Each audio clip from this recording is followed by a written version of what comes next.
Welcome back to Sahara TV. My name is Rudolph Okonkwo. An African proverb says that you should not stand in front of someone who has 9 fingers and count the number of fingers. Our guest today did that when he was the ambassador of the United States to Nigeria. He's currently a fellow at the Council for Foreign Affairs.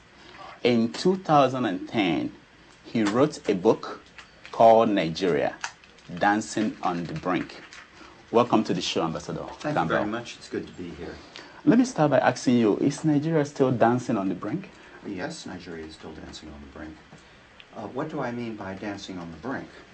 What I mean is that Nigeria faces severe challenges, and whenever a state faces severe challenges, accidents can happen.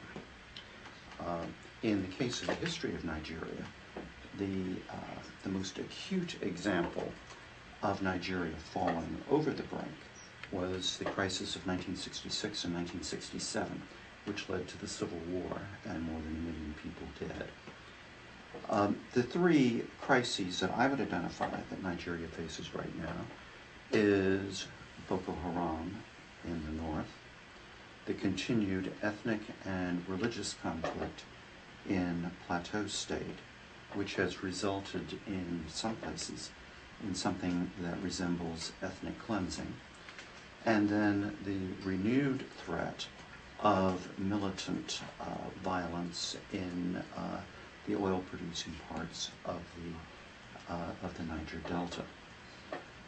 Some of these issues can be interconnected. For example, there was a report last week that some 300 House of Fulani, presumably Muslim, had left the Delta region to return to the north because of threats that they had received from various informal groups threatening to retaliate against them for the deaths of Christians in the north.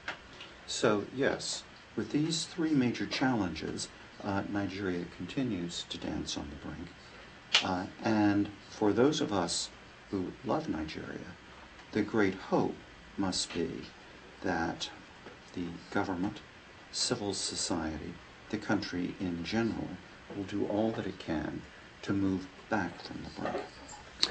You write a very popular blog on the Council for Foreign Affairs, and you've tackled the Boko Haram issue. I want you to give us your prescription, what should be done to deal with the Boko Haram issue.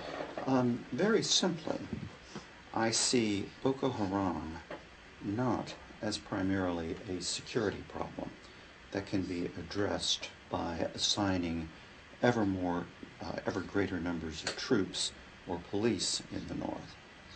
Instead, I see it as essentially a political problem. Boko Haram, not so much support for Boko Haram, but rather acquiescence to what Boko Haram does in the north, is a reflection of the region's accelerating impoverishment, its sense of alienation and isolation from the rest of the country.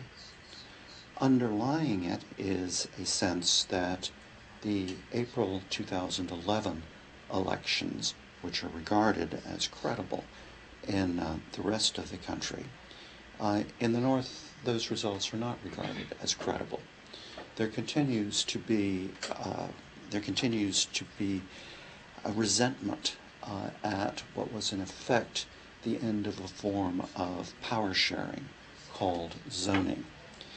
These are essentially political and economic issues, and I would suggest that what is needed are political and economic responses. What do I mean by that? I would like the federal government in Abuja to reach out more to the north, have the president travel there, more gestures that reaffirm the fact that Nigeria is a single nation, no matter what the particular problems and challenges in a particular region must be. At the same time, with respect to the security services operating in the North, there must be an effort made to impose much stronger discipline on what they do. There are far too many reports, alas, many of which are credible, of police and military indiscriminately opening fire on civilians who would appear to be in the wrong place at the wrong time. So essentially, you seem to be agreeing with some northern politicians who feel that the federal government approach to Boko Haram has not been effective, or that is the wrong approach.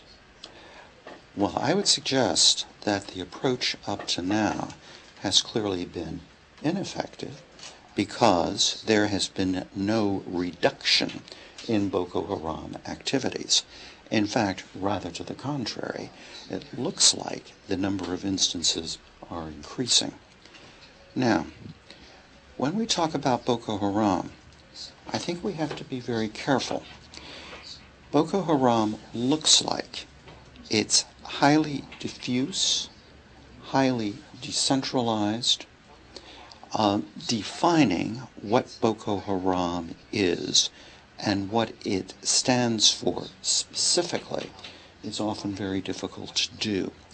I think there's also a tendency in the media to label almost anything bad that happens in the North as Boko Haram. Indeed, it may be, but it may also be simple criminal activity. Interesting. Beyond Boko Haram, what other major concerns do you see in Nigeria or most of Africa? Because reading your blog, it seemed that you don't seem to see any hope anywhere in Africa. What is it about? Why is it that way? Oh, quite to the contrary. There are countries that have made really quite dramatic progress on the road to democracy, on the road to governments that are responsive to their own citizens. Ghana, a clear example. Zambia, another example. Mozambique, another example. And then, of course, there's the economic powerhouse of the continent, which is South Africa, which has a democratic government with a formal and lively opposition and a constitution that goes further in terms of guaranteeing individual rights than almost any other in the world. So there are plenty of examples, plenty of quite hopeful examples of forward progress. Now, against those has to be weighed episodes such as the one that's unfolding now in the Democratic Republic of the Congo, or what's happening in Zimbabwe. Those are at one extreme. I would suggest that Ghana and South Africa and Zambia are at the other extreme, and the other states in Africa are very often somewhere in between. But it is by no means hopeless. Let me point out that anyone who is writing regularly, who is a journalist, is naturally going to focus on what is essentially bad news, because that's news. The fact that in Ghana there have been elections in which the incumbents have lost and have withdrawn gracefully, a major step towards democracy. Yes, that's a story when it happens, but it's not an ongoing story. Whereas repressive governments are continuously committing acts of oppression. And I frankly think it's a responsibility of journalists to expose what they are doing. Tyranny loves secrecy. It's our job to put a spotlight on it. Now, you mentioned the election in Nigeria, which is considered credible, including by the American government. You don't seem to agree that it was a credible election. You seem to think it's part of what led to the increase in Boko Haram activities. There are a couple of things that have to be said about those elections. First of all, what is important is not so much what the international community thinks about them.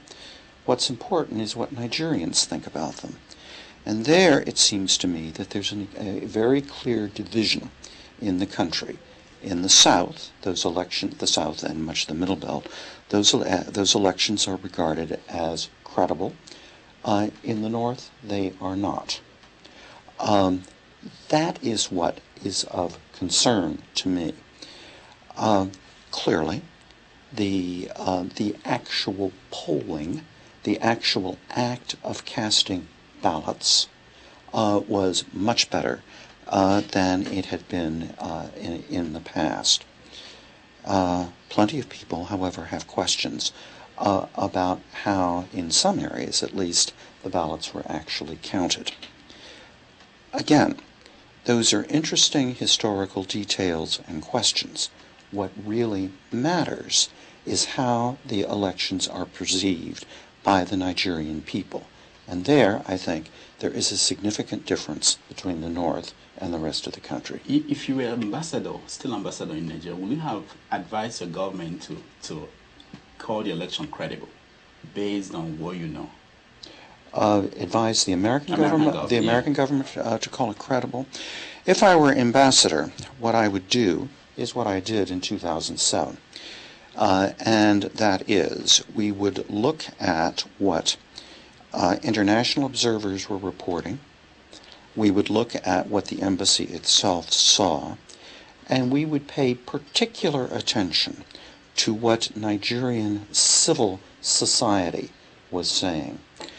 After all, when you're talking about the quality of elections, it is local civil society that almost always has the clearest view as to what has actually gone on. Now, let me go to your career, because I know that you were there in Nigeria when Babangida started the transition to civil rule. The first time. Yeah, the first time. As a political council, I think. And then you were in South Africa when the apartheid regime was handing over, transitioning to the majority rule. Right. So why did the transition in South Africa succeed and the one in Nigeria seem not to have succeeded? It is perhaps better to talk about why the transition in South Africa succeeded, and it did succeed. There are several points to be made. First, there was very strong political will on all sides to make the transition succeed. This was true amongst the ANC, the South African Communist Party, the Congress of South African Trade Unions, but it was also true amongst the leadership of the National Party and various other political groups. Everybody wanted it to be successful. Second point. Everybody saw, straight across the political spectrum, everybody saw that the goal of the transition should be a country that was a genuine democracy, non-racial, and one which was fully protective of basic human rights. Now, South Africa had certain advantages, significant advantages. First of all, the modern sector of its economy is quite large. Infrastructure, quite good. We're talking now almost 20 years ago. when things like internet access, computers, telephone lines, excellent roads, all of this was considerably rarer than it is now. But secondly, South Africa also had very strong institutions. One of the dimensions of the transition in South Africa was that institutions which had existed and served the interest of only one part of the population, basically the white population, those institutions were expanded to incorporate the entire population. Now, a very important point. It's easier to expand existing institutions than to have to build them from scratch. So that was a very important advantage that South Africa had. In some quarters in Nigeria, you're not considered a friend of Nigeria. In some quarters, let's say government quarters. And most people, they've described you in colorful languages. I'm not going to use some of them. But in a polite way, I want to summarize some of your questions and concerns by asking you, why do you care? Oh, I care. I care passionately. I care passionately because I love Nigeria very much. It is, I lived there altogether for more than 6 years. I came in contact with some of the most dynamic, creative people that I have ever met anywhere in the world. I think myself that Nigeria not only has the potential, Nigeria has the calling to be the leader of the African continent. This is a calling which was made explicit by a number of the leaders of the state at the time Nigeria became independent. From where I sit, Nigeria fully has the capacity for being not only one of the most important countries in the world, but a leader of the international community. That's why I care. Nigeria really matters. Now, I'm glad you said that, but I want to address another issue because 2 weeks ago we were at the Achebe Colloquium in Rhode Island, and an expert, just like you, came up and said that we all, talking about the experts in the room, we all felt we didn't see the Arab Spring, and we didn't anticipate it happening, and that we should be humbled by the fact that we come out and prescribe and say this is what is happening when we don't see something major like that happening. I want to know your opinion as someone who is classified as an expert on Nigeria and Africa. Do you sometimes feel intimidated by that level, knowing that certain things sometimes are beyond what you can see? For instance, it's predicted now that Nigeria, by the CIA, that Nigeria will cease to exist by 2015. And most Nigerians are looking at it and thinking, why are people not giving Nigeria a chance? Let me start with a small point and then move on to a larger one. The CIA did not predict that Nigeria would break up in 2015. What a group of Americans did was they developed a series of possible scenarios. Talking about scenarios is not the same thing as prediction. And I think very, very few of us would predict that Nigeria is going to break up anytime soon. Certainly it's possible. It's possible that any large state could break up. None of us think that it's very likely. When you say, are you humbled by, in effect, what you don't know? Of course you are.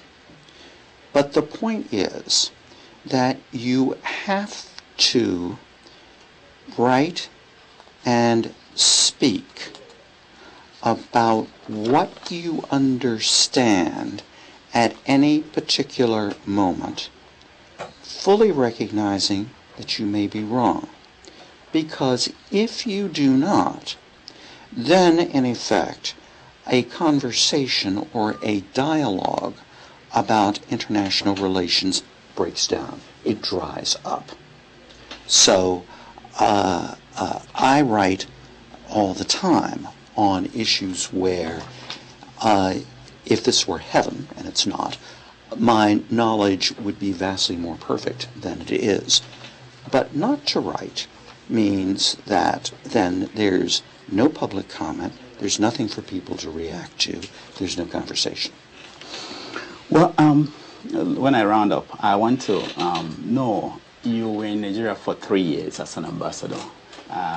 I'm thinking you know that Nigerians are religious people. Yes. And you probably have heard them say something like, we reject what you are saying, bad things you're saying about Nigeria, like the doomsday prediction.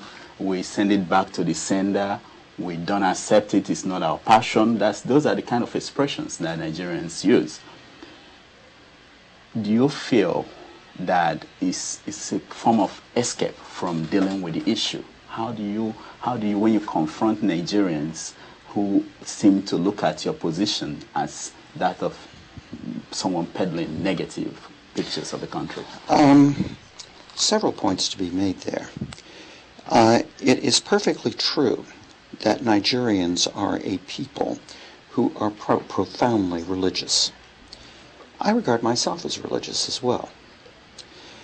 Second point, very often when I read criticism of what I allegedly have said, it is quite clear to me that the person making the criticism has not actually read what I actually wrote.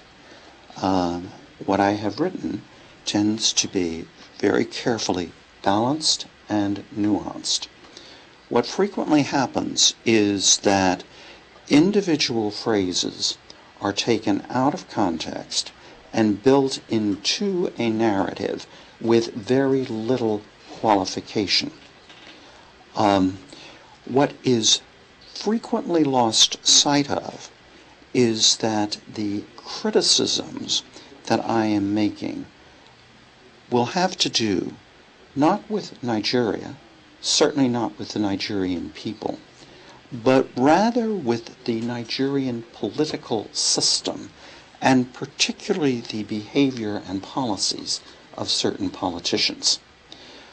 That's why I smile to myself whenever I am accused of being hostile to Nigeria.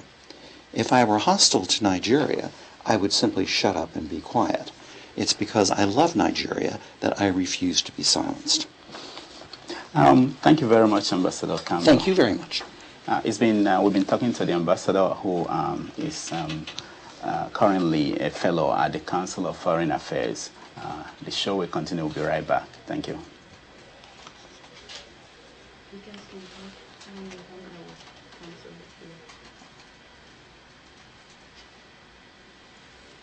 Are we off? Not quite. Quiet, buddy. Oh, okay. So, very nice.